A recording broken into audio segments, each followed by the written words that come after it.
9 महीने पेट में ढोया, सीने का खून पिलाया, तू जब जब बंदे रोया, तेरे ऊपर माँ का कर्ज है, तेरा काम है कर्ज चुकाना। जिसने तुझे जन्म दिया रे, दिल उसका नहीं दुखाना। दिन रात तुझे तेरी माँ ने बाहों में तुझे झुलाया, खुद गीले में माँ सोई, सूखे में तुझे सुलाया। तुम कोई भी दुख देकर माँ को कभी न रुलाना। जिसने तुझे जन्म दिया रे, दिल उसका नहीं दुखाना। माँ बाप के चरण से बढ़कर कोई स्वर्ग नहीं है दूजा, सब छोड़ के तीरथ वंदे कर ले माँ बाप की पूजा। इस जन्म मरण से तुझको अगर है मुक्ति पाना, जिसने तुझे जन्म दिया रे, दिल उसका नहीं दुखाना। अगर मां नहीं होता तो एक बात बताइए, पूरे दुनिया के 7.5 अरब मनुष्य है, हिंदू मुसलमान सिख ईसाई चारों मिला, पूरे दुनिया के मर्द मर जाए, सृष्टि चलेगी? सृष्टि चलेगी? चलेगी। पूरा दुनिया के मर्द मर जाए, सृष्टि चलेगी? मान लिया कि 7.5 अरब है जनसंख्या, उसमें 4.25 अरब औरत को छांट दीजिए और 4.25 अरब मर्द को छांट दीजिए। 4.25 अरब मर्द मर गया और 4.25 अरब औरत जिंदा है। 1 लाख भी औरत अगर गर्भवती होगी तो सृष्टि चलेगा कि नहीं चलेगा? उसके गर्भ से बेटा आएगा और सृष्टि चला देगा। लेकिन पूरा दुनिया के औरत अगर मर जाए तब सृष्टि चलेगी? तब सृष्टि बंद हो जाएगा। पुरुष मर जाए सृष्टि चलेगी, औरत मर जाए सृष्टि बंद हो जाएगा। अगर मां नहीं होती तो ये मजमा कहां से लगता? कौन लगाता? कितना कष्ट काट करके मां ने पैदा किया है। 9 महीना पेट में रखकर अपना खून पिलाकर, खून से दूध बनता है, अपना खून पिलाकर आपको पोसा पाला। अगर बेटा अपने पूरे शरीर का चमड़ी उतार कर और माँ के पैर के चप्पल बनवा दे, तब भी माँ का कर्जा बेटा से सजने वाला। कितना लागत माँ। और दूसरे देवता हमारे, आपको पढ़ाया किसने? आपको किसने पढ़ाया? आपको नौकरी कौन लगाया? आपके लिए जमीन कौन खरीदा? आपके लिए मकान कौन बनाया? आपके चढ़ने के लिए मोटरसाइकिल और 4 चक्का कौन खरीद के लाया? आपके दूध खाने के लिए गाय भैंसी कौन लाया? आपका शादी विवाह कौन किया? ठीका जोत के, बटैया जोत के, मजदूरी करके, ईटा बालू सीमेंट ढो के, फाटल धोती पहनकर, फाटल कुर्ता पहनकर, ये सारा आपको किसने दिया? इसमें है हनुमान जी का लागत, इसमें है राम जी का लागत, इसमें है भोला जी का लागत, इसमें है किसी का लागत? ये औरत सब लागत किसका? अब चर्चा करती है शिव गुरु। ये महिला शिव चर्चा करती है, मैंने लिखा है शिव चर्चा एक पंथ है निकला, शिव जी के गुण गाने का, लगता इनका मुख्य भोजन है मांस मछलिया खाने। गुरु बहिनी गुरु भैया कहते, झूम झूम खूब गाते हैं, दुर्दशन दुर्भक्षी भोजन मिल मिल कर खाते हैं। त्रिशूल डमरू हाथ दिखाते, सिर को कहाँ छिपाते हैं, निर्गुण रूप को कलप कलप के मौन को खूब उलझाते। सिर से स्वयं को कहते, खुद जाग नहीं पाते हैं, महादेव को खूब जगाते, जागो महादेव चिल्लाते। बिना देहधारी गुरु ज्ञान को मोक्ष कैसे हो पाएगा, और प्रत्यक्ष जिसको देख न पाया वो ज्ञान कैसे दे पाएगा। गुरु जिंदा चाहिए कि मरा हुआ? मरा हुआ गुरु किया है, क्यों? कि मांस खाएंगे नहीं रोकेगा, मछली खाएंगे नहीं रोकेगा, दारू पिएंगे नहीं रोकेगा, सिगरेट पिएंगे नहीं रोकेगा, खैनी खाएंगे वो नहीं रोकेगा। इसलिए मरा हुआ गुरु चाहिए, जिंदा गुरु तो रोक देगा। बंधुओं, सारा लागत आपके पिता का है। भजन किसका चल रहा है? पूजा जलधारी किसका कर रहे हैं? भोला बाबा का। पूजा हनुमान जी की चल रही है, पूजा राम जी की हो रही है, पूजा कृष्ण जी की हो रही है, और बाप की पूजा नहीं हो रही है जिसने सब कुछ। माँ की पूजा नहीं हो रही है, पूजा काली की हो रही है, दुर्गा की हो रही है, सरस्वती और लक्ष्मी और भगवती की हो रही है। क्या लक्ष्मी के पेट से निकले थे? क्या सरस्वती के पेट से निकले थे? कि दुर्गा काली के पेट से निकले थे? क्या दुर्गा काली हॉस्पिटल गई थी? क्या दुर्गा काली को एटीएस का सुई लगा था? याद कीजिए उस दिन को। देवता हमारा कौन है? किसकी पूजा हम करें? किसका लागत मेरे जीवन में है? किसने मुझे कुछ दिया? तो माँ ने तन दिया और पिता ने धन दिया। ये दो देने वाले हैं, माँ तन दिया है, पिता धन दिया है। और हम मांस खा रहे थे, मछली खा रहे थे, तारी दारू गांजा भांग बीड़ी सिगरेट शिखर पराग खा रहे थे। हम चोरी दलाली बेईमानी घुसखोरी हत्या बलात्कार कर रहे थे। हम मिलावटबाजी कर रहे थे, दूध में पानी मिलाते थे, आटा में चोकर, घी में डलडा और चावल में कंकर। सारे पाप कर्म हम कर रहे थे। समाज में मेरी कोई प्रतिष्ठा नहीं थी। जहीं कहीं हम लात जूता खाते थे, जेल जाते थे, पंचायती में थूक चाटते थे, जुर्माना देते थे, मार खाते थे, कान धक्का उठ बैठ करते थे, कहीं दारू पी के पड़े रहते थे। इन सारे पाप कर्मों से किसने निकाला? गुरु ने निकाला। इन सारे पाप कर्मों से राम ने नहीं निकाला। आज राम के भजने वाले दारू पी रहे हैं, आज कृष्ण के भजने वाले दारू पी रहे हैं, हनुमान के भजने वाले गांजा पी रहे हैं, मांस खा रहे हैं। ये छठी माई के व्रत करने वाली औरत पारण के दिन मांस मछली खा रही है, जितिया करने वाली महिला खा रही है, होली दिवाली करने वाले खा रहे हैं। किसी ने नहीं, पाप कर्म से कोई निकालने वाला नहीं है। ये सारे पाप कर्म से जितने लोग यहाँ बैठे हैं, उस पर किसकी कृपा है? जितने लोग हैं उस पर किसकी कृपा है? गुरु जी की कृपा। गुरु ने सुधारा है, गुरु ने सुधारा है सबको।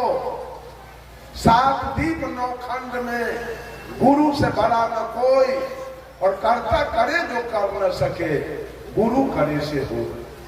गुरु है बड़े गोविंद से, मन में देखो विचार, हरि सिर दे तो बार बार, गुरु सिर दे तो बार। गुरु से बड़ा देवता इस धरती पर आपको। तब ये महिला सब गुरु करने के बाद पत्थर पानी के पूजा करती है। कभी कल्याण हो जाएगा, कभी होगा कल्याण। गुरु ऐसा देवता करने के बाद भी जितिया करती है, करवा चौथ करती है, कर्मा धर्मा करती है, तीज करती है, छठी के व्रत करती है, चंदा करती है, काली के पूजा करती है, दुर्गा के खोइछा भरती है। इसका कल्याण कभी हो जाएगा? कभी होने वाला नहीं है। जो सच्चा दुल्हा करने के बाद अब फिर यार की पूजा कर रही है। दुल्हा करने के बाद यार की पूजा कर रही है। वो कभी पतिव्रता नहीं बनेगी और कभी इसका कल्याण नहीं होने वाला। मैंने कहा माँ ने तन दिया, पिता ने धन दिया और गुरु ने ज्ञान दिया। इसके सिवा 10 मिनट का समय मैं देता हूं। अब कोई आदमी बोले कि और कोई देवता है जिसका लागत आपके जीवन में है, उसका नाम कोई आदमी बोले। ये 3 के सिवा, माता पिता और गुरु के सिवा और कोई देवता है तो उसका नाम बोलिए कि उसका भी लागत मेरे जीवन में है। बोलिए तो कोई आदमी, इसका सफाई मैं करूंगा। ये 3 देवता के बाद और कोई है? सारा दुनिया झूठ का पूजा कर रहा है। सारे दुनिया में झूठ की पूजा हो रही है, कहीं सत्य नहीं है। सत्य की पूजा है माँ की पूजा करना, पिता की पूजा करना और गुरु की पूजा करना। ये 3 देवता का लागत मेरे जीवन में है। ये तीनों ने मुझे दिया। बस चौथा ये कबीर की पहली भक्ति है। अगर आप अपने को हिंदू कहते हैं, कबीर के नजरों में कोई हिंदू, कोई मुसलमान, कोई सिख और कोई ईसाई नहीं है। कबीर ने सबको मानव कहा, कबीर ने सबको इंसान कहा, कबीर ने सबको मनुष्य कहा, कबीर ने सबको आदमी कह के पुकारा। कबीर के नजर में कोई हिंदू मुसलमान नहीं है, सब मानव। लेकिन अगर आप अपने को हिंदू कहते हो तो हिंदू का मुख्य ग्रंथ क्या है? हिंदू का मुख्य ग्रंथ वेद।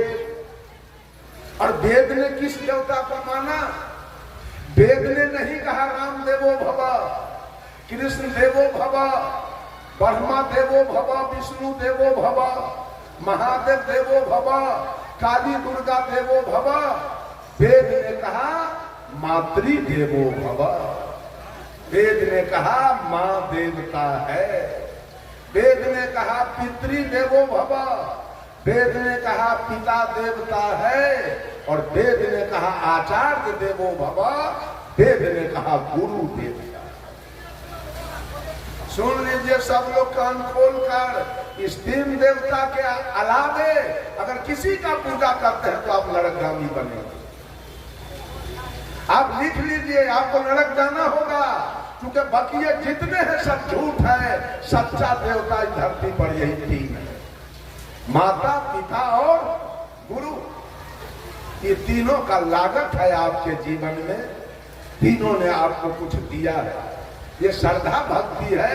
सदगुरु कबीर कहते हैं कि श्रद्धा अगर रखो तो अपने माँ के प्रति, श्रद्धा रखो अपने पिता के प्रति और श्रद्धा रखो अपने गुरु के, तब तुम्हारी भक्ति कारगर है और तुम्हारा कल्याण होगा। और दूसरी भक्ति है सदगुरु कबीर का प्रेमा भक्ति। प्रेम किसके प्रति रखा जाए? बंधुओं, कबीर साहब ने कहा पोथी पढ़ी पढ़ी जगमुआ, पंडित भयान को ढाई आखर प्रेम का, पढ़े सो पंडित हो। शाह कबीर ने कहा जगत में पंडित कहीं मैंने देखा नहीं, कभी देखा नहीं पंडित। आप लोग कहेंगे इतना तो पंडित है जगत के अंदर। सदगुरु कबीर के नजरों में कहीं पंडित है नहीं। उन्होंने कहा ढाई आखर प्रेम का, जो पौरा संयुक्त एकार मोहलंत, जो प्रेम का पाठ पढ़े वो पंडित है।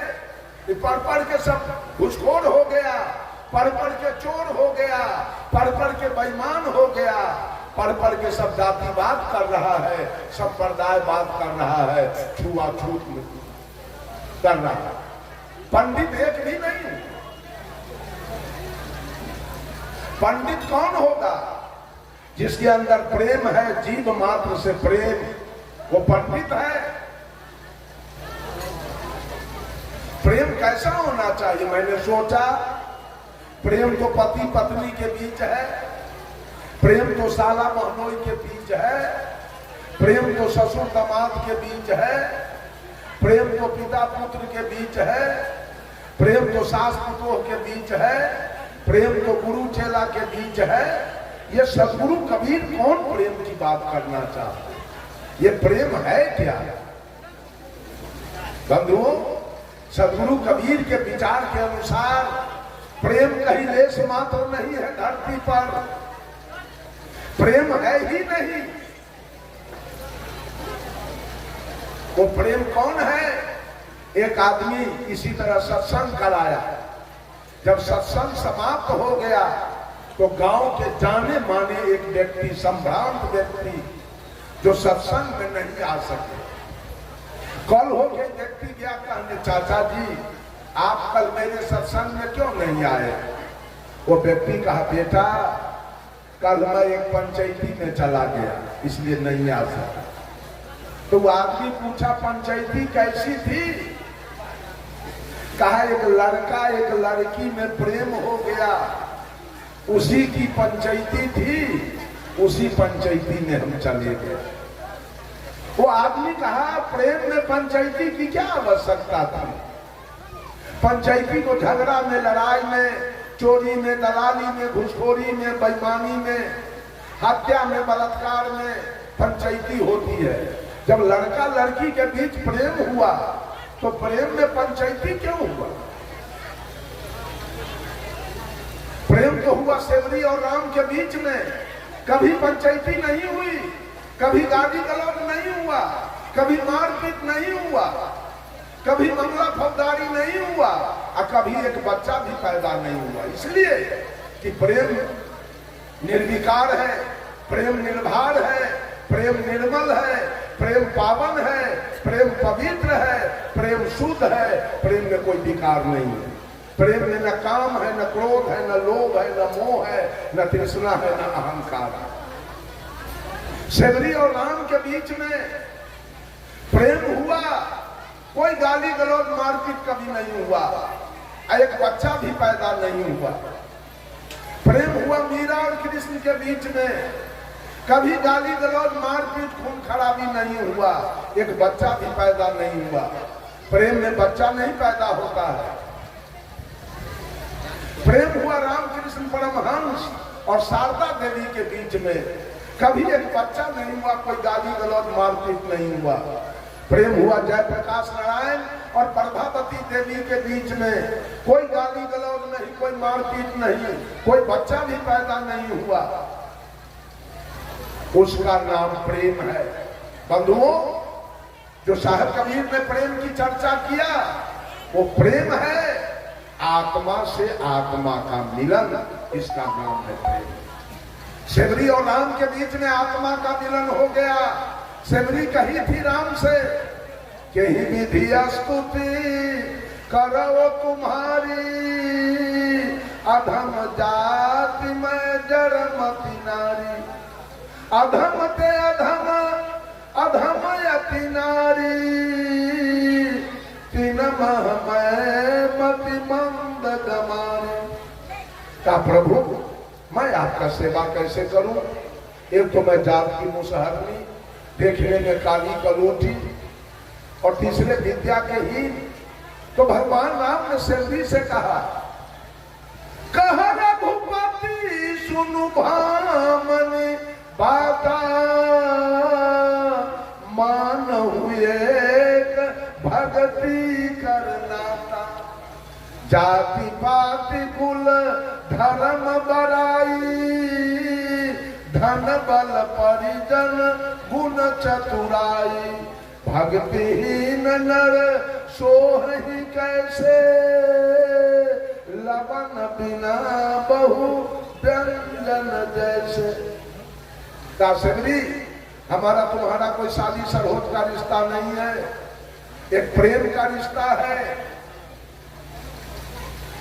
कोई जाति का बड़ा हो, धन का बड़ा हो, विद्या का बड़ा हो, बुद्धि का बड़ा हो, रूप का बड़ा हो, बल का बड़ा हो, और उसके पास अगर भक्ति नहीं है तो व्यक्ति मेरे नजर में वैसे है जैसे 56 प्रकार का व्यंजन एक नमक के बिना फीका है। वो व्यक्ति मेरे नजर में बिल्कुल फीका।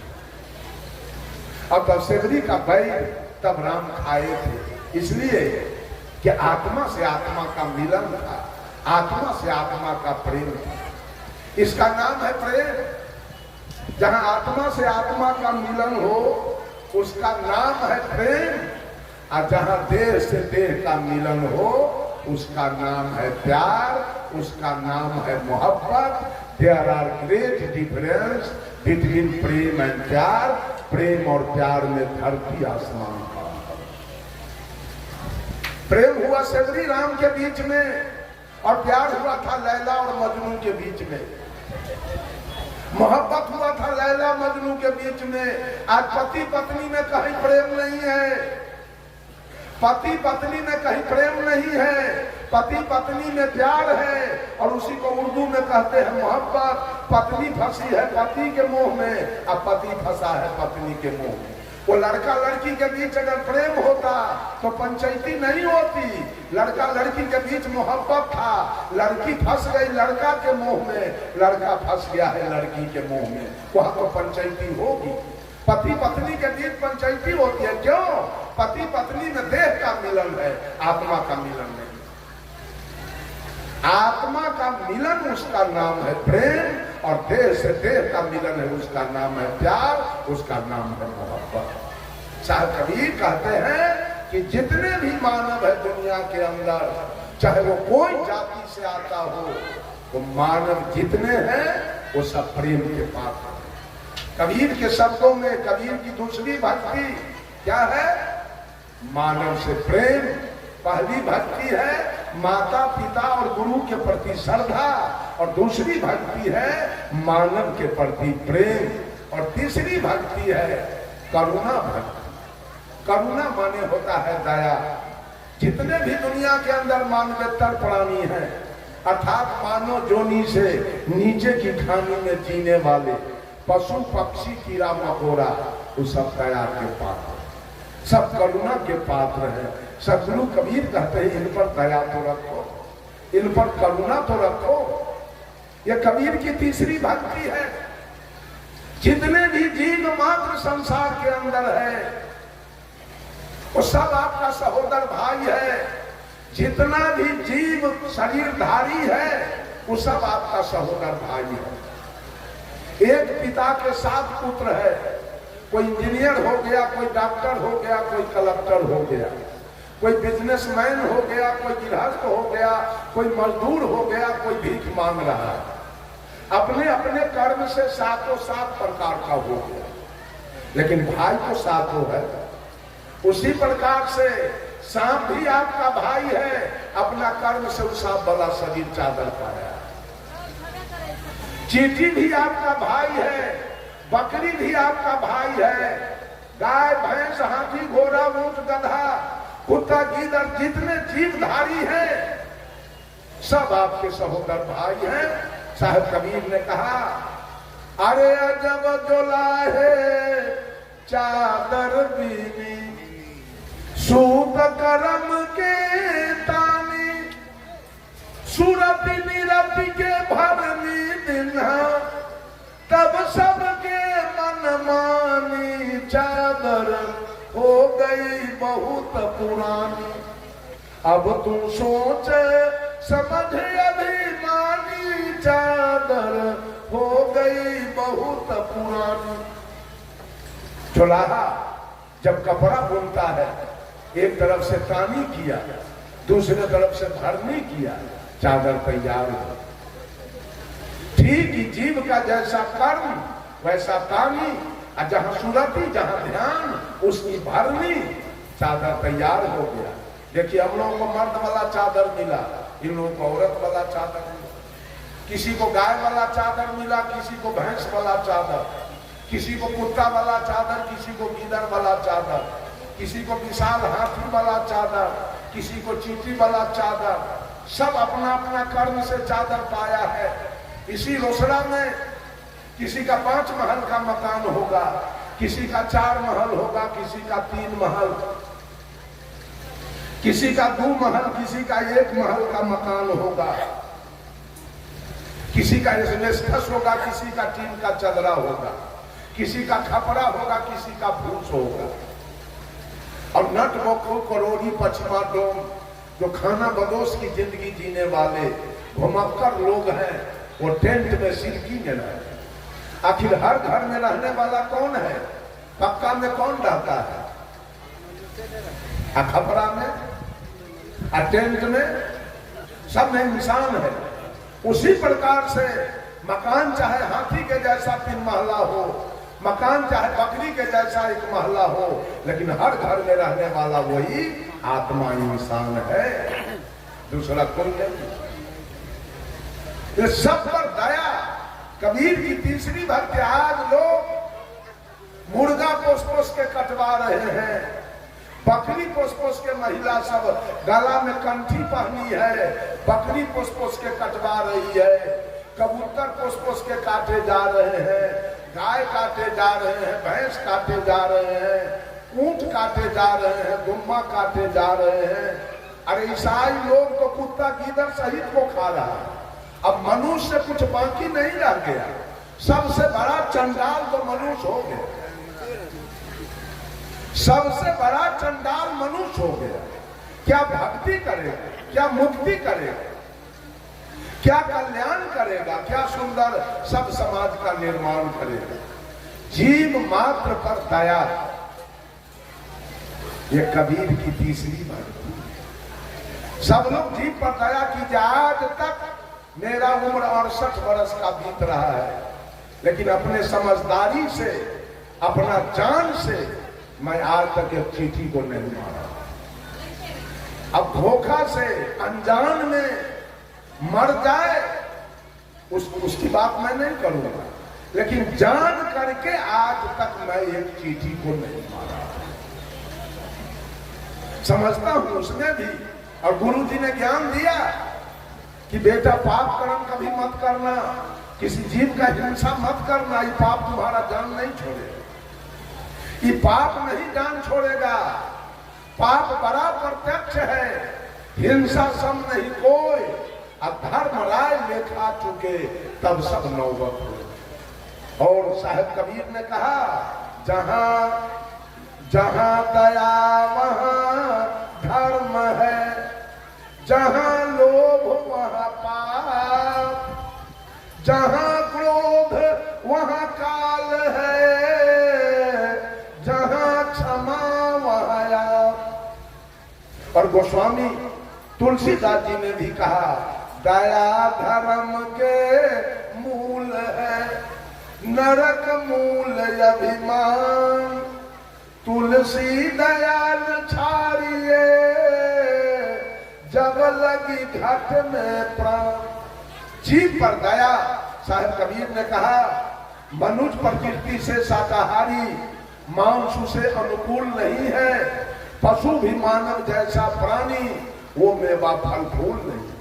कबीर साहब कहते रहे, बकरी मुर्गी गाय भैंसी गाजर है, मूली है, आम है, मिर्ची है, सेव है, संतरा है, बड़ा मजा से काट काट के खा रहे हो। रे बेवकूफ भी प्राणी है तुम्हारे जैसा, उसमें प्राण है। मान लिया जाए कि जेठ की दोपहरी चल रही है, कड़ी धूप, और उस धूप में नाम को रख दिया जाए, हारमोनियम को रख दिया जाए, और भैंस को बांध दिया जाए, गाय को बांध दिया जाए, धूप से छटपटाएगा कौन? हारमोनियम की नाल कि बकरी की गाय है? इसका मतलब उसमें प्राण है, उसमें जीव है, उसको धूप लग रहा है, उसको अंदर कीजिए, वो छटपटा रही है, उसमें जीव आत्मा है, प्राण है। साहब कबीर को मुसलमानों से कहा, दिन में रखते हो रोजा, रात न तो गाय, यह खून वह बंदगी, कसकर खूस खुदाए। ऐ मौलवी, दिन भर अन्न नहीं खाते हो, पानी नहीं पीते हो, मर जाओ लेकिन नहीं खाते हो, और जब सूर्यास्त हुआ तो कोई मुर्गी जब्बा करते हो, कोई गाय जब्बा करते हो, कोई बकरी जब्बा करते हो, कोई ऊंट जब्बा करते हो, कोई गुम्मा जब्बा करते हो। एक तरफ खून की नदी बहाते हो, और एक तरफ तुम्हारी पूजा हो रही है। ये पूजा कैसे होगा? साहब कबीर ने कहा, खोजे अल्लाह के नगारिया, जन्म के फूहरी, जन्म के फूहरी हो जन्म के फूहरी खोजे अल्लाह के नगारिया जन्म के फूहरी। पांचों वक्त नमाज गुजारे राखे 30 रोजा। पांचों वक्त नमाज गुजारे राखे 30 रोजा। घट के अंदर खुदा बसत है तिनको कभी न खोजा। घट में छाई है अंधियारिया जन्म के फूहरी खोजे अल्लाह के नगारिया जन्म के फूहरी। अरे कलमा पढ़े रहीम पुकारे दिल में रहम न लाई। कलमा पढ़े रहीम पुकारे दिल में रहम न लाई। घट के अंदर नूर बसत है तिनकर खबर न पाई। पर गए माया के लहरिया जन्म के फूहरी। रे हाथ में हजरत कदम रसूले नैन में नबी विराजे। हाथ में हजरत कदम रसूले नैन में नबी विराजे। मन मक्का काया है काबा सिर पर अनहद बाजे। खोल के देखा ना के बारिया जन्म के फूहरी खोजे। कबीर साहब ने मुसलमानों से कहा मौलाना सुनो कुरान की बात रे मौलाना सुनो रे कुरान की बात। जिस बकरी के दूध पिया तुम सो है मां तू के नाते। उस बकरी पर उस बकरी को गला कटावे अपने हाथ छुड़ाते रे मौलाना सुनो रे कुरान की बात। कर्म तो कियो कसाई के बंदे पाक कियो कलमा पे। यह रीति उल्टी कौन सिखाई अहमक नहीं लगाते रे मौलाना सुनो रे कुरान की बात। है मौलवी कहते हुए एक मालिक है ये दुनिया को चलाने वाला। अभी एक आदमी एक कागज का पन्ना बांट रहा कि भगवान एक है। मैं उसे पूछना चाहता हूं वो एक भगवान कहां बैठा है उसको लाओ तो बुला के मैं बात करूं उससे। उस भगवान को लाओ बुला के मैं बात करूंगा। बेईमान झूठा भगवान एक है। भगवान यदि एक है तो हिंदू है कि मुसलमान है, सिख है कि ईसाई है, पारसी है कि यहूदी है, वो पूरब में रहता है कि पश्चिम में, वो मंदिर में रहता है कि मस्जिद में, वो गिरजा में रहता है कि गुरुद्वारा में, वो मांस मछली खाता है कि खीर पूरी, क्या खाता है वो एक भगवान। कैसे आपने साबित किया भगवान एक है। सदगुरु कबीर ने बीजक से कहा एक कहो तो है नहीं, दूजा कहो तो गाड़ी है, जैसा रहे पुनीत ऐसा कहीं कबीर बीजा।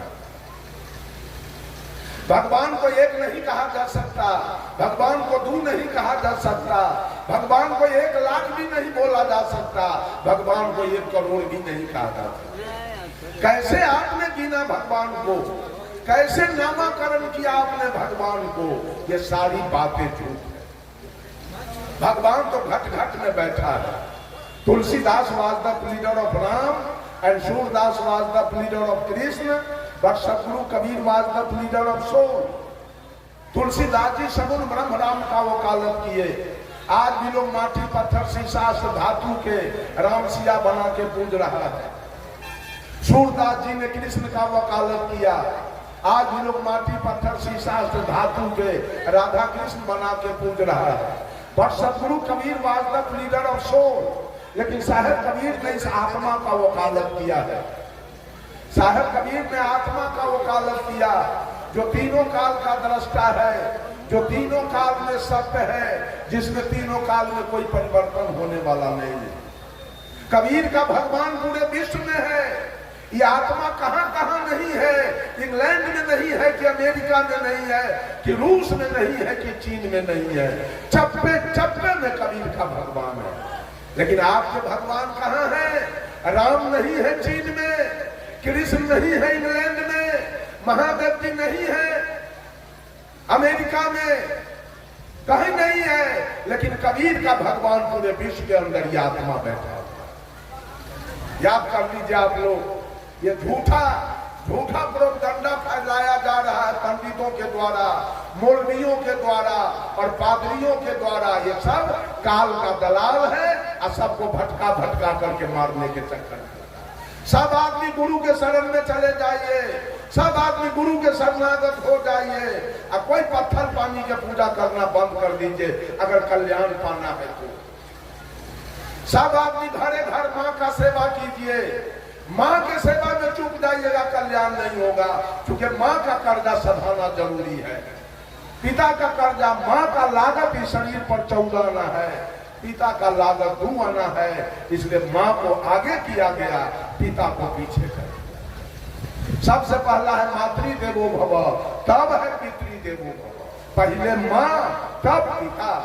याद रख लीजिए सब लोग। अब मैं अपने वाणी पर विराम लूंगा। अगर भक्ति करना है, पूजा करना है, जीवन में सुख शांति लाना है, जीवन का कल्याण करना है, तो श्रद्धा भक्ति में आ जाइए। और श्रद्धा भक्ति का मतलब है माता पिता और गुरु की भक्ति कीजिए। दूसरी भक्ति प्रेमा भक्ति। किसी को चमार मत कहना, किसी को दुसाध नहीं कहना, किसी को डोममेस्टर मत कहना। सब इंसान है, सब मानव है। तुलसीदास जी लिख दिए रामचरितमानस में, आत्म अनुभव सुख सुप्रकाशा, तब भव मूल भेद भ्रम नाशा। कि जिस दिन आत्मा की अनुभूति हो जाए कि हर घट में परमात्मा की सत्ता, आत्मा बैठा है, तो फिर सारा जातिवाद खत्म हो जाएगा। ये गोस्वामी तुलसीदास जी ने, साहब कबीर ने भी कह दिया, अरे आत्म ज्ञान बिना सब सोना, क्या मथुरा क्या काशी रे। जैसे मिर्गा नाभि कस्तूरी, बन बन फिरत उदासी रे। मोहे सुनी सुनिया बत हंसी। एक आत्म ज्ञान के बिना ये धरती चल रही है चारों तरफ। मंदिर मस्जिद की कमी नहीं, पूजा की कमी नहीं। एक आत्मज्ञान के बिना जातिवाद, संप्रदायवाद, छुआछूत, अवर्ण सवर्ण, नीच ऊंच की भावना चल रही है। जिस दिन आत्मा की अनुभूति हो जाएगी कि ब्राह्मण में भी वही आत्मा और नीचे जाति में भी वही आत्मा, उस समय आपके अंदर से जो भेद भरम है वो सारा खत्म हो। तो मैंने कहा कबीर की 4 भक्ति है। सबसे अंतिम भक्ति है स्नेहा भक्ति। स्नेह किसके प्रति? जो छोटे छोटे बाल गोपाल हैं, 10 वर्ष से नीचे के, साहब कबीर ने उसके प्रति स्नेह रखना स्वभाव। यह कबीर की 4थी भक्ति है। पहली भक्ति माता पिता गुरु के प्रति श्रद्धा, दूसरी भक्ति मानव के प्रति प्रेम, तीसरी भक्ति जीव जंतु के प्रति दया, और चौथी भक्ति है कबीर का कि जितने बच्चे हैं, नन्हे मुन्ने बाल गोपाल शिशु, उसके प्रति स्नेह रखना, आदर रखना अपने दिल में। यही 4 भक्ति है कबीर का। 4 भक्ति आपकी हो गई, आपका भौतिक जीवन अविचल सुखमय होगा और आध्यात्मिक जीवन अविचल शांतिमय हो जाएगी। आपका कल्याण हो जाएगा, आपका मोक्ष हो जाएगा, आपकी मुक्ति हो जाएगी, आपके जीवन में सुख शांति आ जाएगी। सर्वे भवन्तु सुखिनः, सर्वे सन्तु निरामया, सर्वे भद्राणि पश्यन्तु माँ कश्चित् दुख भाग भवेत्। सभी लोग सुखी हो, सभी लोग निरोग हो, सभी लोग स्वस्थ हो, सबका कल्याण लाभ हो, सब परस्पर आदर भाव से जिए। इन्हीं कुछ शब्दों के साथ अपने वाणी को देता हूँ विराम।